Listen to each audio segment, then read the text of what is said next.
26 of January यानी कि भारत का रिपब्लिक डे।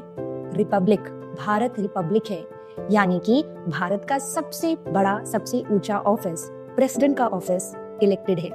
इस पे कोई राजा या रानी रूल नहीं करता, बल्कि एक चुना गया व्यक्ति इस पर बैठेगा और ये ऑफिस भारत के हर सिटीजन के लिए ओपन है, यानी कि हर कोई उस पोस्ट तक पहुंच सकता है। 26 जनवरी ये जो ऑफिस है, ये रिपब्लिक बना भारत का जो संविधान है उसके एनफोर्समेंट से 26 जनवरी 1950 को। लेकिन हम कॉन्स्टिट्यूशन के एनफोर्समेंट के लिए कोई और डेट भी चुन सकते थे, शायद 15 अगस्त 1950 या फिर 26 नवंबर 1949 पे ही हम यहाँ पे पूरे संविधान को लागू कर देते। लेकिन 26 जनवरी क्यों? हिस्ट्री में थोड़ा सा पीछे जाते हैं।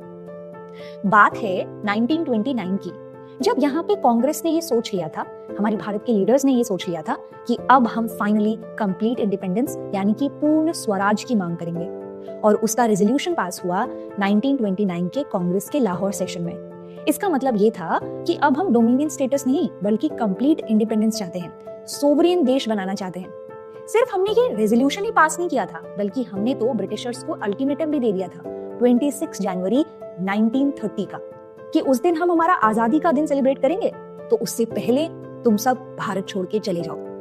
हमने तो रावी नदी के पास झंडा भी फहराया, इनकलाब जिंदाबाद के नारे भी लगाए। लेकिन उस समय का भारत का जो गवर्नर जनरल या वाइस रॉय अरविंद था, उसने यहाँ पर इस पर कोई रिस्पॉन्स नहीं दिया। 26 जनवरी आ भी गई, लेकिन भारत आजाद नहीं हुआ। और उसके बाद इसी की वजह से महात्मा गांधी आगे चलकर 1930 में सिविल डिसोबीडियंस मूवमेंट शुरू करेंगे, सॉल्ट सत्याग्रह शुरू करेंगे। यानी भारत के इतिहास में 26 जनवरी 1930 हमने डिक्लेयर किया था इंडिपेंडेंस डे के रूप में। हालांकि उस दिन भारत आजाद नहीं हुआ, पर ये डेट इंपॉर्टेंट हो गई, और इसी वजह से भारत आजाद तो 15 अगस्त 1947 को हुआ, लेकिन हमने भारत का जो संविधान है उसे 26 जनवरी को लागू करने की ठानी। इसीलिए 26 जनवरी 1950 को इंडिया का कॉन्स्टिट्यूशन एनफोर्स हुआ। भारत एक रिपब्लिक, सोवरेन, डेमोक्रेटिक कंट्री के रूप में आपको देखने को मिलता है ना इंटरेस्टिंग?